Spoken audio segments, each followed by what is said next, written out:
At my daughter's birthday, Dad gave my sister's kids cash envelopes and brand new iPads. When it was my little girl's turn, he grinned and said, "She doesn't count as family." Mom turned away as my brother's kids ripped open their gifts. I didn't fight. I took my daughter's hand and walked out quietly. That night, I shut off the money they depended on, canceled the SUV in my name, and by morning their cards were declined everywhere too. I never thought two words could rip my world apart. But when my own father looked my daughter in the eye and said, "Doesn't count," my life and theirs exploded. Just a few years ago, if you'd told me I'd be cutting my own parents off financially, I would have laughed. Family, to me, was everything. I believed loyalty and blood went hand in hand, that no matter our disagreements, my parents would always treat me and my daughter fairly. I was profoundly wrong. What happened on my little girl's birthday wasn't some accident or thoughtless moment. It was a dagger plunged right into my chest in front of everyone. My daughter, Chloe, had just turned 7. She's the sweetest, kindest kid I know. Okay, yes, I'm her dad, so I'm biased, but everyone who meets her says the same. She's the child who draws extra birthday cards for classmates who might feel left out, who saves the biggest slice of cake for someone else. She's thoughtful in a way most adults aren't. So, when my parents, Richard and Eleanor, showed up at her party, I was genuinely hopeful. Maybe this time would be different. Maybe they'd finally see how incredible she is. The party itself was small, just a little play cafe with bright walls, balloons, simple decorations, and a cake Chloe picked out herself with butterflies and pastel colors. She was bouncing with excitement, wearing this sparkly purple dress she'd begged me to get. I wanted it to be her day. Not some grand production, just something warm, special, and hers. When Richard and Eleanor walked in, my brother, Daniel, and sister, Olivia, trailing behind, arms full of gift bags and shiny wrapping paper, a naive part of me thought, maybe, just maybe, they're finally going to treat her like they treat the other kids in the family. I watched as Richard pulled out crisp, thick white envelopes that I already knew held more than just cards. One by one, he handed them out to Olivia's kids, then to Daniel's. Their eyes lit up, tearing them open to stacks of bills and glossy, brand new iPads, still in their shrink wrap. You could hear the cheers, the laughter, the ripping of packaging. Olivia beamed, clapping her hands like her kids had won the lottery. Daniel leaned over to ruffle one of his son's hair, saying, "Now you'll really be the coolest kid in school." And then Richard turned to Chloe. He didn't pull out a bag. He didn't hand her an envelope. He just smirked. This cruel, dismissive twitch of a smile, and he said, "She doesn't count as family." Time froze. Every sound in the room seemed to get sucked out, replaced by my own heartbeat slamming in my chest. Chloe's little smile faltered. She looked from her grandfather to me, confusion in her eyes, her tiny hands twisting together because she didn't understand why she wasn't given the same as the others. Eleanor looked away. Not a word of protest, not even a flicker of shame, just turned her head as if ignoring it would make it disappear. Olivia's kids shouted with excitement, powering up their new tablets. Daniel's kids waved their cash in the air like it was a game. And my daughter? She just stood there, her sparkly purple dress suddenly too bright, too loud in the crushing silence. She whispered, "Daddy, did I do something wrong?" That broke me completely. Anger rose in my throat, hot and bitter. But I didn't let it out. Not there. Not in front of her. Instead, I knelt down, looked her right in the eyes, and told her the only truth I could manage without falling apart. "No, sweetheart. You're perfect. You did nothing wrong." I stood up, grabbed her little hand, and without another word, I walked out of that party. Past the shocked faces, past Eleanor's lowered eyes, past Richard's smug smirk that told me he thought he'd won whatever twisted game he was playing. Chloe's tiny fingers clutched mine as we stepped into the cool air outside. On the drive home, she sat quietly, staring out the window, her cake untouched in the box between us. I kept replaying it in my head, the way Richard had said it so casually, like she was less, like she didn't matter. And then a realization hit me like a freight train. I had been funding their lifestyle for years. The house Richard and Eleanor lived in? I'd been paying their mortgage. The SUV Eleanor drove? It was in my name. Their credit cards? I'd been covering those too. Every time they came crying about hard times, I'd told myself I was helping family. But what kind of family treats your child like she's invisible? That night, as Chloe slept curled up with her stuffed bunny, I sat at the kitchen table with my laptop. The glow of the screen reflected off my clenched jaw. I pulled up every account, every automatic payment, every lease agreement, and I started making calls. I wasn't yelling. I wasn't even shaking. I was calm, too calm, methodical. My parents had shown me exactly what my daughter meant to them. Now it was my turn to show them what they meant to me.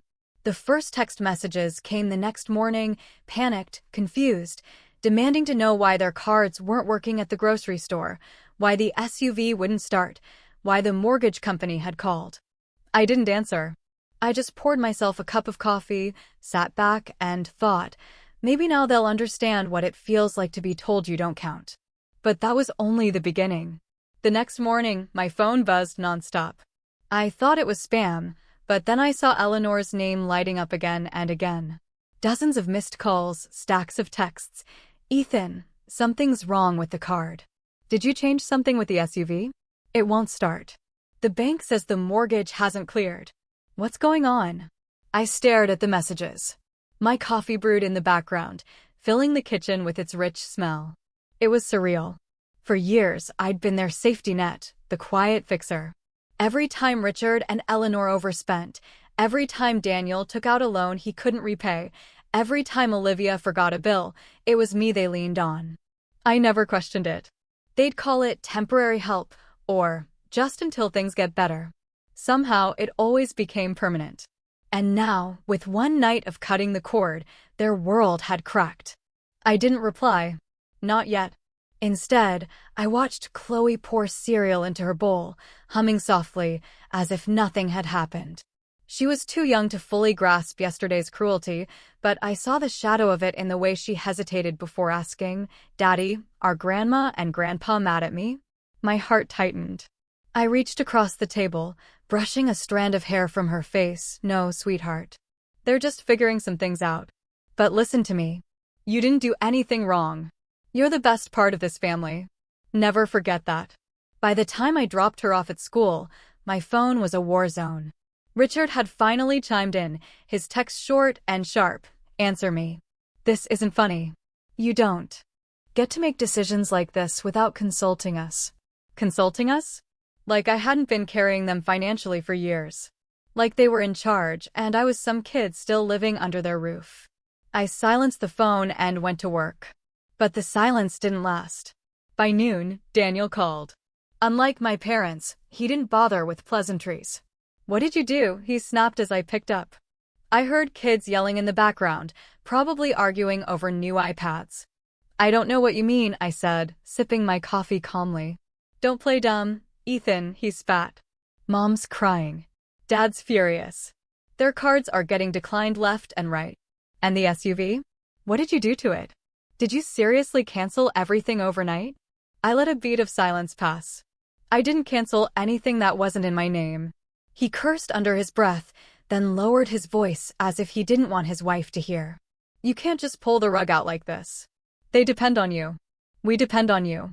You know, Dad's business dried up years ago. Without you, they're drowning." I leaned back in my chair. Funny. Yesterday, Richard didn't seem too concerned about who counts as family. Guess now he's realizing how much being part of the family really matters. There was silence on the other end. Then he barked, "Don't drag your kid into this. This is between you and them." I laughed, though it wasn't from humor. That's exactly the point. He dragged her into it. He made her feel like she didn't belong, like she wasn't family. And you all sat there and let it happen. So now you deal with the fallout. Daniel tried to argue more, but I hung up before he could. That afternoon, Eleanor showed up at my house. I saw her through the window before she even knocked, standing on the porch, wringing her hands like she was the victim. When I opened the door, she tried to brush past me into the living room, but I blocked her. "Ethan," she said, her voice high and breathless. "You can't just do this. Your father is humiliated. We tried to get groceries this morning, and the card declined at checkout. Do you know how embarrassing that was? Not nearly as embarrassing as telling a 7-year-old she doesn't count as family, I shot back. She flinched but didn't apologize. Instead, she pivoted. He didn't mean it that way. You know how your father is. He speaks without thinking. He was just joking. A joke. I repeated, my voice flat. You really think that was a joke? She pressed her lips together, then sighed dramatically. Ethan, you've always been so sensitive. We've always done what we could for you. Now that you're successful, it's your turn to support the family. That's how it works. Your father provided for you, and now you provide for us. That stung, not because it was true, but because it was the story they'd fed me my whole life. Richard hadn't really provided. He'd scraped by, cut corners, and leaned on me the moment I started earning. But they built this narrative that I owed them, that every check I wrote, every payment I covered, was some kind of debt repayment for being born. I stepped outside onto the porch, closing the door behind me so Chloe wouldn't overhear. Eleanor, listen carefully. I'm not sensitive. I'm a father protecting my daughter. And if you think I'm going to let her grow up believing she's less than her cousins because of you, you're wrong. Yesterday was the line. Richard crossed it, and you let him. I'm done. Her eyes welled up, but they weren't tears of guilt. They were manipulative, the same kind she used when she wanted sympathy. Ethan, if you cut us off, we'll lose everything. The house, the car. What will people think? Do you want that on your conscience? I almost laughed again. Funny how you worry about what people think, but not what your granddaughter feels. That tells me everything I need to know. She sputtered, tried to say more, but I walked back inside and closed the door gently in her face. For the first time in years, a strange calm settled over me. But it didn't last long. The family group chat exploded that evening. Messages flew back and forth. Olivia demanding to know how I could ruin Eleanor and Richard's lives like this. Daniel insisting I was overreacting. Richard finally joining in with a cold, clipped line. You've embarrassed this family enough. Fix what you broke. Fix what I broke? As if the brokenness wasn't there long before I cut off the money. And then came the kicker. Olivia sent a photo into the group, her kids holding up their iPads, smiling wide, captioned, "At least some of us appreciate what Dad does for us. Too bad your daughter couldn't handle being left out for once." My hands tightened around the phone so hard I thought the screen would crack. Chloe was sitting on the couch nearby, drawing quietly in her sketchbook, unaware of the digital war raging around her. I looked at her, my little girl, so innocent, so undeserving of the cruelty. And I knew this was far from over. They weren't just entitled, they were escalating. If I thought walking away from the party was the end of it, I was wrong. This was only the beginning. The days that followed were a blur of tension and thinly veiled hostility. I'd expected anger from Richard, guilt-tripping from Eleanor, constant pestering from Daniel and Olivia. But I didn't expect how far they'd go to prove a point. By the end of that week, I realized this wasn't just about money. It was about control. About them reminding me that no matter how old I was, no matter what I built, I was still expected to play the role they assigned me, the provider, the fixer, the one who sacrificed while they indulged. At first, their retaliation was small but deliberate. Olivia posted passive-aggressive photos on social media, her kids playing with their new iPads, all smiles, with captions like, "Family is everything, red heart." The irony was so thick it nearly made me choke. Daniel started parroting the same lines in the group chat, hinting that maybe I was unstable or losing touch because I dared to step back. They weren't directly confronting me anymore. They were trying to paint me as the problem, the black sheep. But the real turning point came the following weekend. Chloe had a recital at her school. She'd been practicing for weeks, every evening in her room, plucking away at her little violin with a determined frown that always melted into a proud grin when she finally got a piece right. I promised her I'd be there, front row, cheering her on no matter what. For her, this was the event of the season. When we arrived, the school auditorium was buzzing with parents, siblings, and grandparents shuffling into seats. Chloe clutched her violin case like it was made of glass, bouncing nervously on her toes as we waited. I spotted Richard and Eleanor across the room, sitting with Olivia and Daniel's families. I hadn't expected them to show up. After everything, I thought maybe they'd stay away out of pride. But no, they were there, loud as ever, laughing, greeting other parents as if nothing had happened at all. For a fleeting moment, I thought maybe they'd come to support Chloe, that they'd finally realized what they'd done and wanted to make it right. But that naive hope didn't last long. When Chloe's group took the stage, I watched her scan the crowd, her eyes searching for familiar faces. When she spotted me, her shoulders relaxed, and she gave a tiny wave. I waved back, my chest swelling with pride. But then her eyes drifted to the other side of the auditorium, toward Richard, Eleanor, Olivia, and Daniel. That's when it happened. Richard leaned over to Olivia, whispered something, and suddenly they all started laughing. Not the kind of laughter that bubbles up naturally, but sharp, deliberate, cruel. And as Chloe lifted her bow to the strings, Richard cupped his hands around his mouth and said, loud enough for nearby rows to hear, "Hope she doesn't squeak like last time." The words sliced through the silence of the auditorium like a knife. A few parents glanced around, frowning, but my family just smirked, pretending it was harmless fun. My daughter froze. Her little hands trembled on the bow, and I could see the panic flooding her face. She squeaked, not once, but the whole way through. Every note fractured, every rhythm fell apart. She tried to keep going, but tears welled up in her eyes, and by the end of the song, her chin was quivering. The applause came anyway. Parents always clapped for kids, but it was scattered, hesitant, because everyone had heard the remark. Everyone had seen the way my daughter crumbled under it. I wanted to storm across that auditorium, grab Richard by the collar, and drag him out. But I didn't. Not then. I forced myself to stay seated because Chloe needed to see me calm. She needed to know that I wasn't shaken, even if I was burning inside. After the recital, she walked off stage, her violin dangling limply at her side.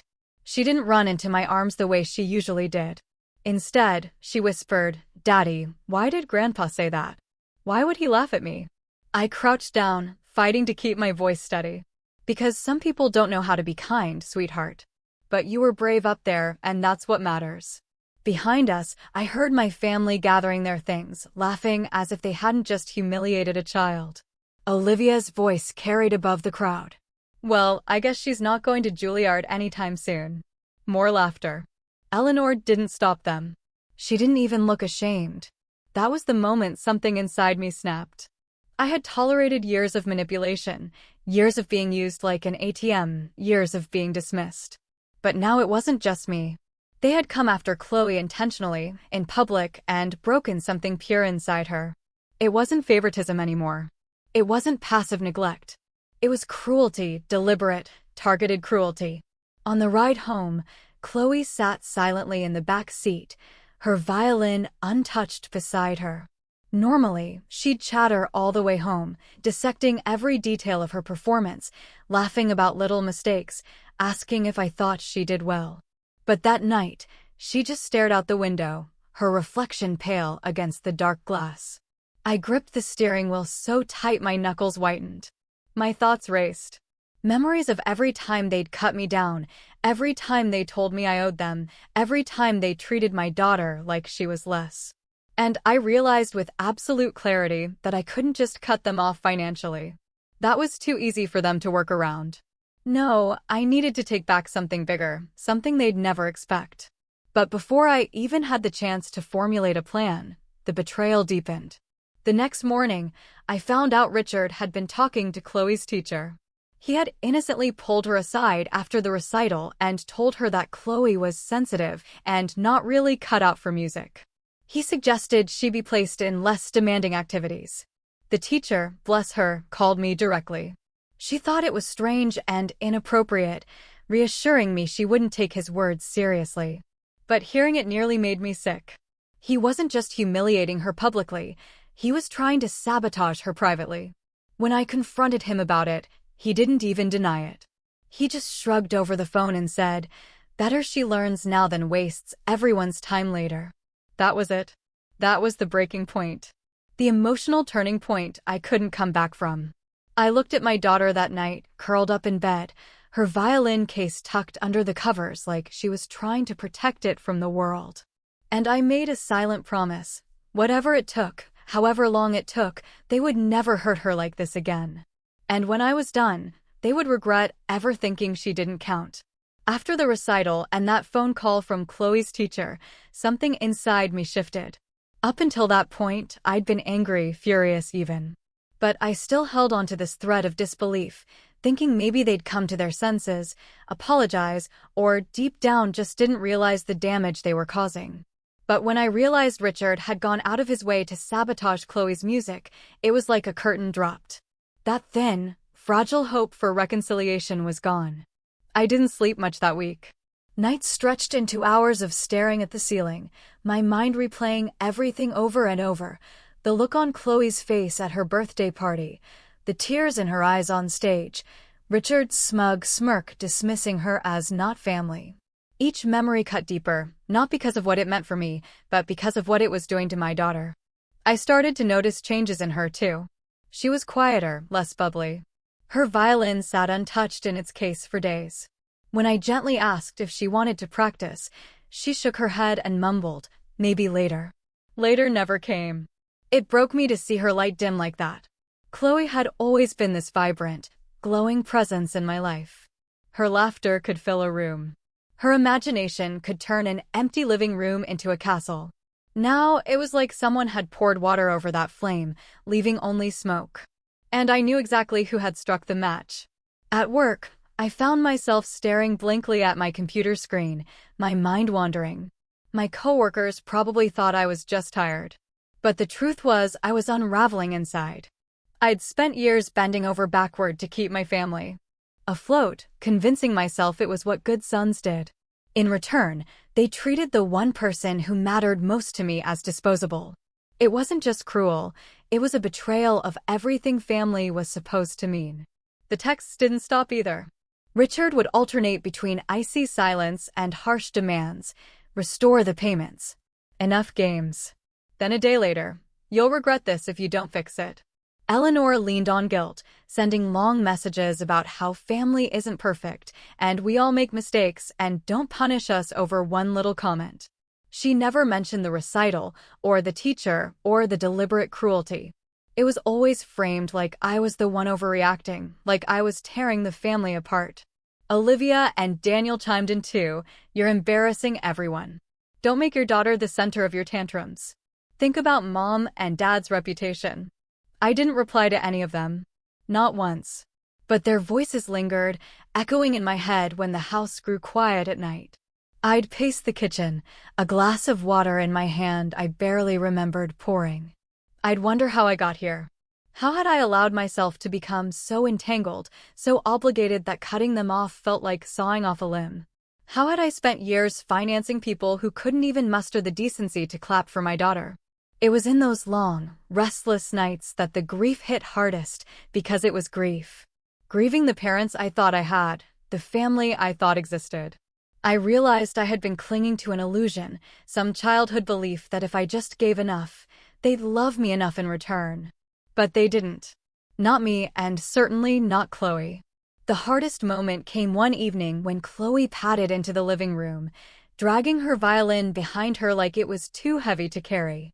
She plopped onto the couch next to me, resting her head against my arm. "Daddy," she whispered. "Do you think I should stop playing?" My throat tightened. "Why would you say that?" She shrugged, her little shoulders rising and falling. "Grandpa said I'm not good. And I don't want to mess up again." Everyone laughed. I pulled her into my arms, holding her so tight she squirmed. "Sweetheart, listen to me. You are good. You're better than good. You're brave. You went up on that stage and you played even when you were scared. That's what makes you amazing. Not whether every note was perfect." She was quiet for a moment, then whispered, "But what if I'm not family enough?" That nearly shattered me. I pressed my forehead against hers and said, "You are my family. You're my whole world. Don't ever let anyone tell you otherwise." When she fell asleep in my arms, I carried her to bed and sat by her side for a long time, watching her chest rise and fall. And that's when the planning began. Not in some dramatic flash of inspiration, but in small, deliberate thoughts that built slowly. I couldn't just cut them off and hope they'd fade away. They were too entitled, too stubborn. They'd claw their way back into our lives, always finding new ways to hurt her. No, I needed to make sure Chloe and I were untouchable. That meant reevaluating everything: my finances, my will, my home. It meant drawing lines so deep in the sand they couldn't be crossed. I started quietly. I met with a lawyer under the pretense of updating some routine paperwork. But what I really wanted was to set protections in place. I asked about trusts, about guardianship, about how to make sure Chloe's future was locked away where my family couldn't reach it. I didn't tell anyone, not even close friends, because I knew if word got out my family would twist it into more ammunition. I also started pulling back socially. I stopped going to extended family dinners, stopped answering phone calls, stopped showing up at events I'd normally feel obligated to attend. The excuses were easy: work's busy, Chloe has school, we've got other plans. It didn't take long for the whispers to start. Olivia posted online about how some people think they're too good for their own family, clearly aimed at me. Daniel dropped hints in the group chat about me isolating Chloe. Eleanor even sent a long, dramatic message to everyone, talking about how I was turning my child against her grandparents. The irony was almost laughable. They had done that all by themselves. But isolation has a cost. As I pulled away, loneliness crept in. Nights felt heavier, quieter. Even with Chloe's laughter still filling the house, I felt the absence of something I used to think was permanent. It's a strange kind of pain, mourning people who are still alive. Still, beneath the grief, something steady was growing: resolve. I couldn't change who they were. I couldn't make them see Chloe's worth, but I could make sure she grew up never doubting it herself. And I could make sure my family learned that actions have consequences. Ones they couldn't buy their way out of with cash-stuffed envelopes or shiny new gadgets. By the time the month turned over, their calls had grown more desperate. Richard even showed up at my office one afternoon, waiting outside the building like some storm cloud ready to burst. I slipped out the back before he could corner me. I wasn't ready yet. Not for the confrontation, not for the explosion I knew was coming, but deep down, I could feel it building. I was nearing a breaking point. And when it came, there'd be no going back. When you hit rock bottom, you either stay there and let the weight crush you, or you find something inside yourself you didn't know was there and start climbing. For a while, I didn't know which I'd be. I'd wake up, make Chloe breakfast, take her to school, sit at my desk at work, and go through the motions like a man underwater, slow, heavy, muffled. But little by little, cracks of light started breaking through. The first shift came from Chloe herself. One afternoon, I came home from work and found her in the living room with her violin out again. She wasn't playing anything serious, just plucking at strings, making silly noises, laughing at how squeaky it sounded. But it was the first time since the recital that she'd touched it. I leaned against the doorway, watching her experiment, her giggles filling the room, and I realized something. She was resilient, stronger than I'd given her credit for. They had tried to crush her, and while she bent under the weight, she hadn't broken. That lit something in me. I started leaning into my work again. For years, I'd built my career in finance quietly, not broadcasting it to my family because I didn't want to feed their entitlement. I owned a growing consulting firm, steady clients, good contracts, nothing flashy. But now I doubled down. I began chasing bigger accounts, investing more time into hiring sharp people, expanding into areas I'd been too cautious to touch before. Every extra hour I poured into the business wasn't just about me. It was about Chloe's future, about building something so solid and untouchable that no one, not even Richard and Eleanor, could claim a piece of it. And success came quickly once I shifted gears. The firm landed a massive deal with a tech company that had been circling us for months. That one contract alone doubled our revenue for the quarter. I reinvested immediately, opening a new office in a neighboring city. For the first time in a long while, I felt momentum pulling me forward instead of dragging me down. With that momentum came power. Financial power, yes, but also emotional. The more I grew, the less my family's absence felt like a wound, and the more it felt like freedom. I didn't need their approval anymore. I didn't need their validation. I was proving to myself day after day that I could thrive without them. It wasn't just about work, though. I threw myself into Chloe's world, too. If my family wasn't going to celebrate her, I would. I signed her up for art classes, painting, clay, anything that let her creativity out. I took her to a music shop and let her pick out new strings for her violin, telling her it was an upgrade for a real musician. Slowly, her spark started coming back. She'd run up to me after class, proudly showing me messy paintings of butterflies or lopsided clay animals, her face glowing. One night, I found her asleep at her desk with sheet music under her cheek. It was a simple lullaby she was trying to master. I tucked her into bed and sat staring at that music for a long time.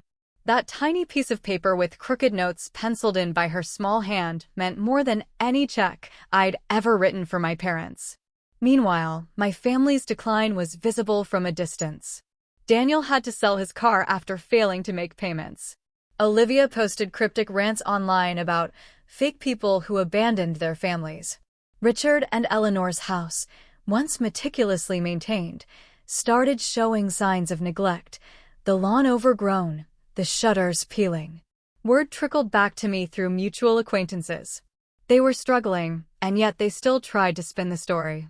In the group chat, they claimed I was the selfish one, flaunting my success while letting them rot.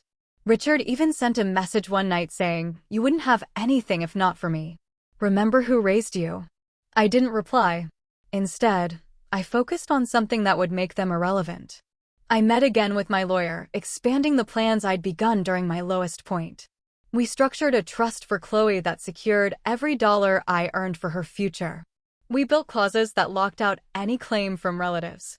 My lawyer even chuckled at how ironclad I wanted it. "Ethan," he said, "you're essentially building a fortress around her inheritance. They won't be able to touch a cent." "That's the point," I told him. At the same time, I began making subtle moves at work that gave me influence in circles my family couldn't even dream of reaching. Networking dinners, charity events, local sponsorships. I was shaking hands with CEOs, donors, people who carried weight in the community. With every connection I built, Richard and Eleanor's relevance shrank further. I wasn't just distancing myself. I was outgrowing them entirely. But here's the thing about growth, it doesn't erase the scars. As much as life was improving, the hurt lingered. There were nights I'd pour a drink and sit in silence, thinking about how it could have been different. If Richard had just clapped at that recital, if Eleanor had just said, "She's family." If Daniel or Olivia had just once stood up for Chloe, maybe things wouldn't have gotten this far. But they didn't. And every success I stacked up only reminded me of what they'd thrown away.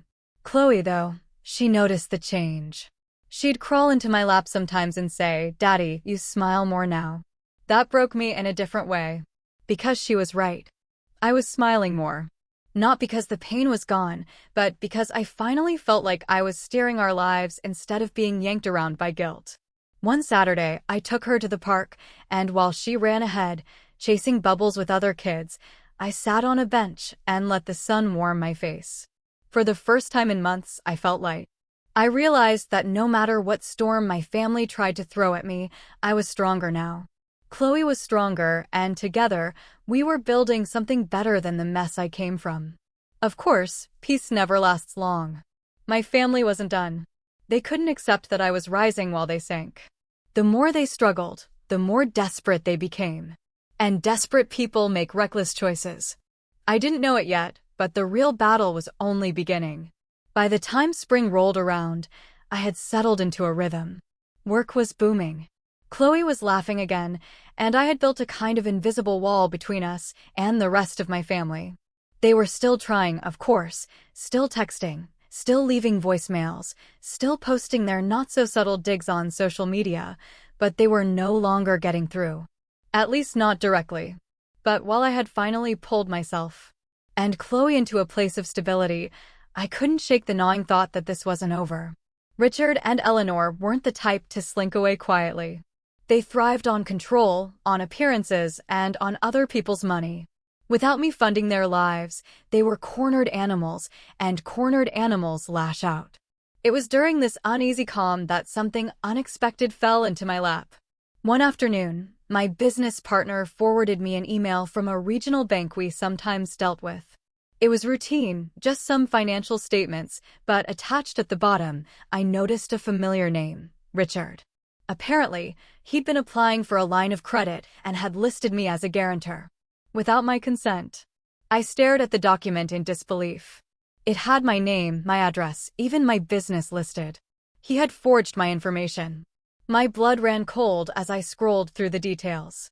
Not only had he tried to leverage my financial credibility, but he'd also grossly exaggerated his own assets, claiming ownership of things I knew for a fact he didn't have anymore.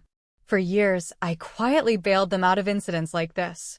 I'd write the checks, smooth it over, and let them off the hook. But this time, I wasn't bailing them out. This time, I saved the email, forwarded it to my lawyer, and began a different kind of planning. When I met with my lawyer later that week, he whistled low as he read through the file. "Ethan, this isn't just desperate. This is fraud. If the bank pushes, your father could be in very real legal trouble." I leaned back in my chair. "Good." He looked at me over his glasses, eyebrows raised. "You're not planning to bail him out?" "No," I said firmly. "Not this time. Not ever again." We sat in silence for a moment before he asked, "Do you want to pursue this?" I didn't answer right away. Part of me wanted to throw the whole thing back in Richard's face, to show him the proof and watch him squirm. But another part of me wanted patience. I had leverage now, and leverage is worth more when you let it ripen. That was the seed of my plan. Over the next few weeks, I started pulling threads quietly, carefully. I spoke with contacts in the business community, the same ones I'd been shaking hands with at dinners and charity events. It turned out Richard's name had come up before. He had a reputation in certain circles, someone who once had money but was notorious for bad debts and borrowing connections. The more I listened, the clearer the picture became. He wasn't just struggling financially, he was on the brink of losing everything. And Eleanor? I learned she'd been bragging in her book club for years about how generous her son was, painting a picture of me as their lifelong safety net. Some of the women in that group had quietly reached out to me. One even apologized, saying, "We always thought you didn't mind the way she told it." That infuriated me, but it also gave me more fuel. I wasn't going to let their narrative stand unchallenged forever. Then there was Daniel. He'd gotten into real estate investments a few years back, riding the market while it was hot. Now, with the downturn, he was drowning in debt. Rumor had it he was behind on multiple mortgages. Olivia wasn't any better. She'd tried to start some boutique business, selling overpriced candles and home decor, but it had flopped spectacularly. She was living off credit cards and her husband's paycheck. One by one, the pillars of their entitlement were crumbling. And here I was, in the strongest position of my life. At home, I started preparing Chloe too. Not in a direct way, but in little lessons. I'd teach her about saving, about the difference between needs and wants, about the importance of surrounding yourself with people who lift you up instead of drag you down. I never mentioned her grandparents directly, but I saw the way her eyes sharpened when she listened. She understood more than I gave her credit for. The turning point came when I was invited to a local gala. It was a charity fundraiser for children's arts programs, fitting given Chloe's love for music. I decided to attend, partly to show support, partly to continue building connections. That night, as I stood in the ballroom, surrounded by business leaders, I realized just how far I'd come. I wasn't the quiet son in the shadow of his parents anymore.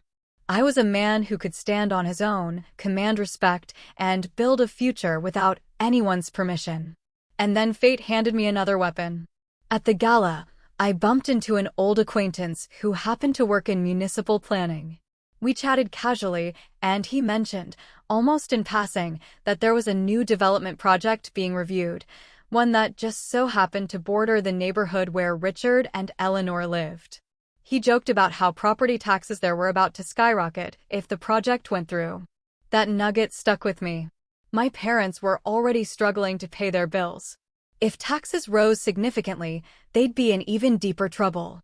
And I had the resources to not only weather it but to benefit from it. If I positioned myself right, I could end up owning property in that very area, maybe even theirs, without lifting a finger to take it. The market would do it for me. For weeks, I played it cool. I gathered documents, kept the fraudulent bank application tucked away, built my contacts, and expanded the trust I'd set up for Chloe. Every move I made was quiet, deliberate, surgical.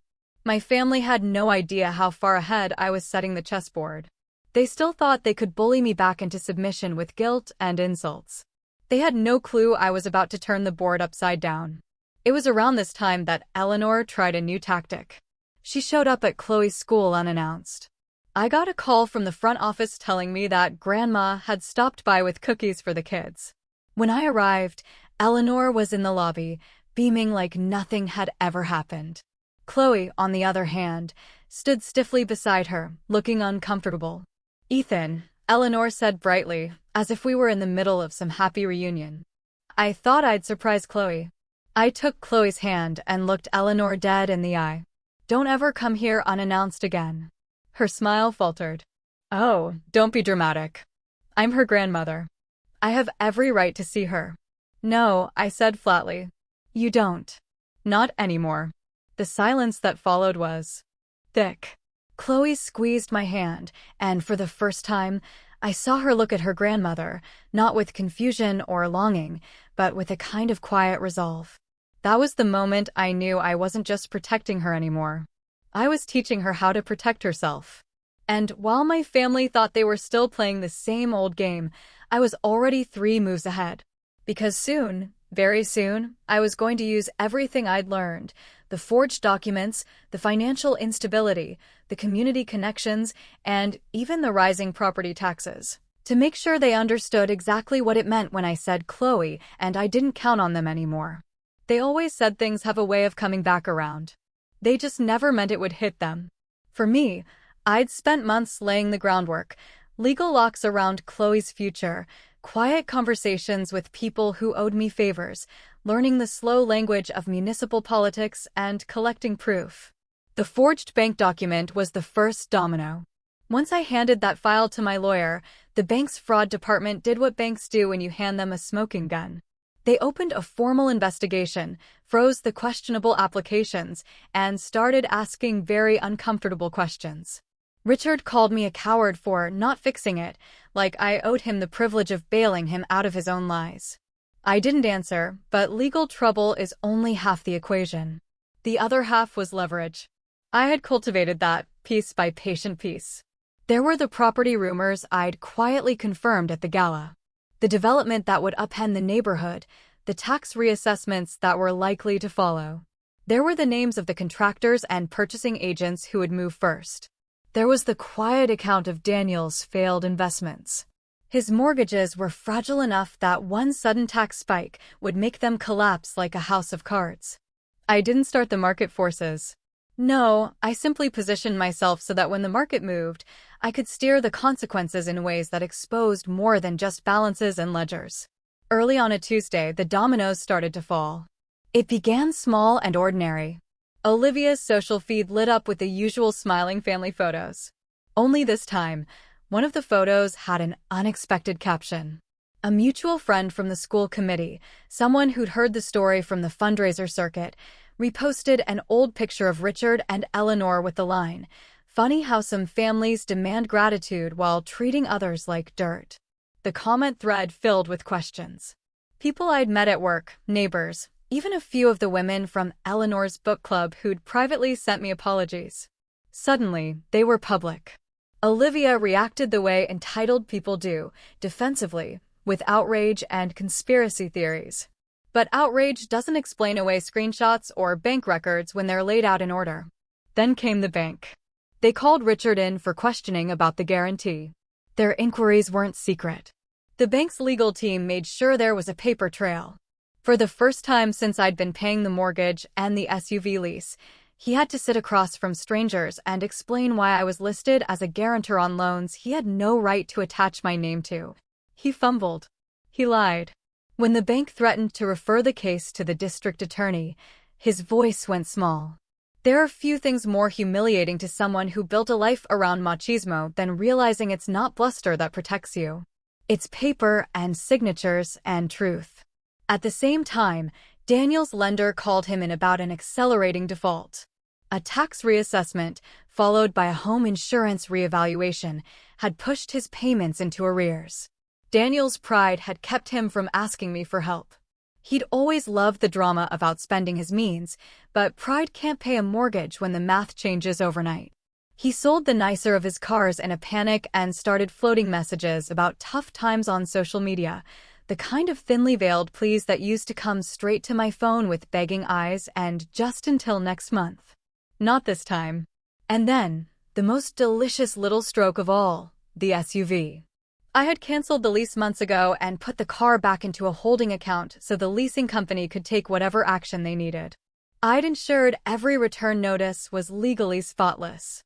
No grounds for complaint. Late one afternoon, I got a forwarded text from a cousin I hadn't spoken to in years. A photo of the SUV being towed away from the grocery store parking lot. Eleanor's face, red and furious, was reflected in the rear window. The tow operator looked bored and professional. The caption read, "When you spin like it's 2010, but live like it's 1995. The image traveled faster than any family group chat argument ever had. I didn't dance on graves. I'm not some cartoon villain. But there was a small, private warmth to watching the consequences of their choices land where they belonged. For years, they had weaponized shame against me, used the idea of what people will think to keep me paying, to keep me quiet, to keep my daughter in her place. Now the public questions and the very visible unpaid balances were the things keeping them up at night. I'd moved them out from behind their closed doors and into the light where their behavior couldn't be smoothed over by excuse or manipulation. Still, I kept my moves surgical. When the bank's investigator called to ask if I wanted to file a criminal complaint for identity fraud, my lawyer and I discussed it like two chess players analyzing lines. It would take months, possibly longer, and it would shred their credit in a way that could cascade into forced sales and bankruptcies. It would humiliate them in court. It would also inevitably drag Chloe into public family turmoil. I thought about that, and then I thought about the recital, the birthday party, the way Richard had smiled as if he were the one in the right. And I made the decision. We filed. That evening, the district attorney's office sent a letter acknowledging receipt of the complaint and requesting cooperation in their preliminary inquiry. The letter arrived in a plain white envelope, but the effect it had on our life was anything but plain. Eleanor called me in a panic, voice high and accusing. "This is a witch hunt," she said. "You're going to ruin us." Daniel texted me a string of capital letters and exclamation points. Olivia resorted to passive-aggressive posts about how families should stick together. Each response only tightened my resolve. I'd expected a backlash. I'd anticipated the family chant of, "How could you?" The attempts to shame me into rolling everything back. But I hadn't expected the community to tilt. The casual emails started to include awkward silence when Eleanor tried to book the bake sale table. Invitations stopped arriving. People in our neighborhood, the same ones who used to chuckle and nod at their generosity, began to edge away. That hurt them more than being denied cash. They were social animals, and social standing was their oxygen. While the legal process unfolded, I executed another layer of the plan. I used my LLC to buy a small parcel of property 2 streets over from Richard and Eleanor's house. A vacant lot that the development I'd heard about would soon make valuable. I didn't buy it to gloat. I bought it because in a few months, when rezoning and taxes took their course, I wanted to be in a position to make a fair market offer that the bank or an auctioneer would accept. In the worst-case scenario, I could be the purchaser at a trustee sale. Owning the lot would be a move in the same game they tried to play with me. Only I was playing by the rules, and brilliantly. There were procedural satisfactions along the way, formal letters from lawyers, phone calls from people I'd once done favors for politely declining further contact, the quiet snubbing of Richard and Eleanor at community events. But the thing that put the most salt in the wound wasn't the legal paperwork or the auctions or the repossessions. It was the shift in the way Chloe held herself. She watched as this house of cards shook and fell around them. And instead of crumbling again like she had at the recital, she stood straighter. She asked me questions fewer about revenge, more about fairness and strength. Why do people treat some kids differently? She'd ask over cereal. Because sometimes people are small inside, I'd tell her. And when they're small, they try to make others feel small too. But you're not small, Chloe. You never were. She'd smile, and the light in her eyes came back in flashes that warmed something in me that had been raw for a long time. Then the final piece fell into place, the one I'd been building toward without telling anyone. The bank, unsettled by the fraud and nervous about potential liability, chose to foreclose on the smallest of the outstanding properties tied to Richard's name. It wasn't the house he'd always boasted about. It was a rental he'd used as collateral on a line of credit. The auction notice went out publicly, posted in the legal section of the paper, and my legal team confirmed the date. I could have let it go to auction and stood back, watching them scramble. I could have let the market take them and quietly purchased the property later. But there's an art to vengeance: timing, theater, precision. The thought of simply being an anonymous buyer felt anticlimactic. What I wanted was for them to understand, finally and fully, the cost of their choices. I wanted a moment where they looked up from the rubble of their lives and saw me standing there, calm, composed, and unbothered. I wanted the look on Richard's face when he realized his prying hands had been swapped for a closed door. So, I arranged a small thing. I told my lawyer I wanted to be present at the auction under an assumed company name. I had the cashier's check ready. I had the LLC paperwork prepared to transfer the deed. I told Chloe only that we were going to see how auctions work. No fanfare, no talk of revenge, only a quiet lesson in markets and consequences. On the morning of the sale, I woke earlier than usual. The air had that clean, electric quality of a day when something irreversible is about to happen. I tucked Chloe's hand into mine and drove past our old neighborhood toward the municipal building where trustee sales were held. People milled around, mostly strangers, some curious neighbors. My parents weren't there yet. They'd been scrambling, calling every relative they could, hoping someone would bail them out at the last minute. Pride can make you slow to act, and shame can make you slow to ask. I checked my phone. A message from Olivia. "Where are you?" A string of frantic posts from Eleanor, begging, promises to change, started sprinkling across social media. The kind of desperate performance they thought would sway me. It wouldn't. I felt a small, private compassion for them. They were panicking in the only language they knew. Inside the room, bids began. The auctioneer called the numbers in that singing cadence that makes property feel like a commodity rather than a home. I held the bid card with an odd detachment, like someone watching a stage performance from the back row. The prices climbed. People shuffled pieces of paper. My heartbeat was steady. When the property was finally within reach, I raised my card just once. The gavel came down. The murmurs in the room shifted. I signed the paperwork. We transferred funds. It took mere minutes, dry and administrative, to make the purchase legally binding. But I knew what the ripple would look like: statements to the credit bureaus, liens recorded, the bank's exposure finally visible on paper. I had done this with surgical calm. Then came the call I'd been waiting for. Richard's voice on the line was thin and cracked. "Ethan," he said, as if addressing a stranger. "Please, we can fix this." "We can't." He couldn't finish. I listened, the corner of my mouth lifting in a way that felt unfamiliar and righteous. "I already fixed it," I said softly. "I bought the property today." I heard silence on the other end, then the sputter of disbelief. "You can avoid a lot of pain if you leave Chloe out of your life. Walk away. Let us be." The thermostat of my conscience clicked. The words were blunt, but they were the truth. He begged. I stayed calm. I offered one last quiet olive branch. If they participated in family counseling and made a public apology acknowledging what they'd done, I would consider unwinding some of the more public actions with counsel. It was a conditional apology, yes, protection always is, but it was real leverage tied to real consequences. He said no. So, I let the motion continue.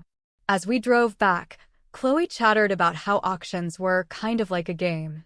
And I told her that sometimes people play hard and unfair, and sometimes you have to be willing to play better. The sun was bright, the car hummed, and a small, unbidden thought crossed my mind. This was working. The plan was unfolding the way I had constructed it in the quiet hours. The legal complaints, the targeted purchases, the strategy of letting the market do half the work while my actions did the other half. We pulled into the driveway and my phone buzzed. It was Olivia. A short message, "You're going to regret this." I read it, then looked down at Chloe, who had fallen asleep against the window, violin case snug beside her like a sleeping animal. I was about to press send on a final email to my lawyer, one that would initiate the next phase, the public notice and the transfer of title. My hand hesitated. There was another call buzzing. Richard again. And beyond him, the slow, coiling voice of our town gossiping in the background on social media. I thought of the recital, of the birthday party, of my daughter's small, confused face asking why she wasn't enough. I opened the draft email, read the last clause I'd written, one that spelled out the terms of their last chance, and then stopped. I realized I was moments away from pulling a trigger that would change everything. Not just their lives, but our lives in a way that might be irreversible. I set the phone down. The sun fell across Chloe's face. I thought of forgiveness, of silence, of the kind of person I wanted to be when all of it was done. Then I thought of my daughter's violin under the blanket, of the way she'd found the courage to pick it up again. And I tightened my jaw. I had sent the email. The rest had to be handled in person. I booked a time to meet with them at the community center under the pretense of wanting to talk things through. I told no one the truth about what I bought that morning. I wanted their reactions to be genuine, not manufactured by knowledge. When the three of them walked into the fluorescent-lit room that afternoon, Eleanor clutching a tissue box like it was proof of performance, Richard looking oddly smaller, Olivia glaring like someone used to being obeyed, I felt the weight of the moment settle like a held breath. I stood, and for the first time in years, I looked at them as if they were strangers. "Before we start," I said, reaching into my bag, "there's something you need to know." And then I showed them the deed. The look on their faces when I laid it on the table was worth more than every dollar I'd spent, more than every sleepless night, more than every bitter text I'd ignored. Richard's jaw went slack. Eleanor's tissue froze halfway to her cheek. Olivia actually laughed at first, until she saw the seal on the document. "You're lying," Richard said finally, his voice low and shaky, like an old dog trying to bare its teeth one last time. I slid the paper toward them. "It's public record. You can look it up yourself." Olivia snatched it, eyes darting back and forth across the lines. Her face strained. "No, this can't be right. You wouldn't do this to us." "I didn't do this to you," I said evenly. "You did it to yourselves. I just stopped protecting you from the consequences." Eleanor let out this wailing sound, half anger, half grief. "We're your family, Ethan. How could you humiliate us like this after everything we've done for you?" I laughed then, quietly, shaking my head. "Everything you've done for me? Like telling my daughter she doesn't count as family? Like laughing while she cried on stage? Like sabotaging her with her teacher? If that's what family is, I'd rather have none." Richard tried to rally, pounding the table. "You owe us respect," he barked. I met his glare and didn't flinch. "Respect isn't owed. It's earned. And you lost mine the second you decided my child was disposable." The silence that followed was suffocating. For the first time in my life, they had nothing to throw back. No threats, no guilt trips, no manipulative speeches, just the crushing weight of their own ruin. Olivia snapped first, slamming her hands on the table. "You'll regret this. When people find out what you did." "They already know," I cut in. "You've made sure of that with your own behavior. People aren't blind. They've seen the way you treat Chloe, the way you twist every story. The only thing I've done is stop covering for you." Her face twisted, but no words came out. I stood then, slipping the deed back into my folder. "Here's how this goes. You stay away from me. You stay away from my daughter. If you can't manage that, the next papers you'll see won't be property deeds. They'll be subpoenas. Consider this your last warning." Richard's eyes, once full of fire, now looked small. Beaten, he muttered something under his breath, but I didn't care to hear it. I turned to leave. Chloe's future tucked safely under my arm. As I walked out of that room, Eleanor called after me, her voice breaking. "You'll regret turning your back on us." I stopped in the doorway, looked back once, and said the only truth that mattered. "No, I regret not doing it sooner." Then I left them there in the stale light of that community center with nothing but the echo of their own failure. In the weeks that followed, the fallout spread like cracks through glass. The bank pressed charges, their reputation collapsed, and the community that once excused their arrogance turned cold. Daniel sold off what little he had left. Olivia's business dissolved. Richard and Eleanor's house, overleveraged and drowning under back taxes, eventually went up for sale. I didn't buy it. I didn't need to. They had already lost the only thing that mattered, control. Meanwhile, Chloe thrived. She picked up her violin again, slowly at first, then with the same joy she once had. At her next recital, she played with confidence, her bow steady, her chin lifted. When the applause came, she looked out into the audience and found me smiling back at her. Not Richard and Eleanor, not Daniel or Olivia, just me. And that was enough. Afterward, she ran into my arms, breathless and beaming. "Did you hear, Daddy? I didn't squeak this time." I hugged her tight, the sound of her laughter filling every empty place my family had left behind. "I heard, sweetheart. You were perfect." And in that moment, I realized something. Revenge hadn't just been about tearing them down. It had been about building us up. Me and her, together, free from their shadows. They had tried to make her feel like she didn't count. Now the world was proving otherwise. That night, as I tucked her into bed, she whispered, "Daddy, we don't need them, do we?" I kissed her forehead. "No, Chloe, we never did." And with that, the chapter closed, not with shouting or chaos, but with quiet triumph. They had lost everything they thought made them powerful, and we had gained everything they could never touch. In the end, they were right about one thing. Family is everything. They just never realized mine started and ended with her. What would you have done?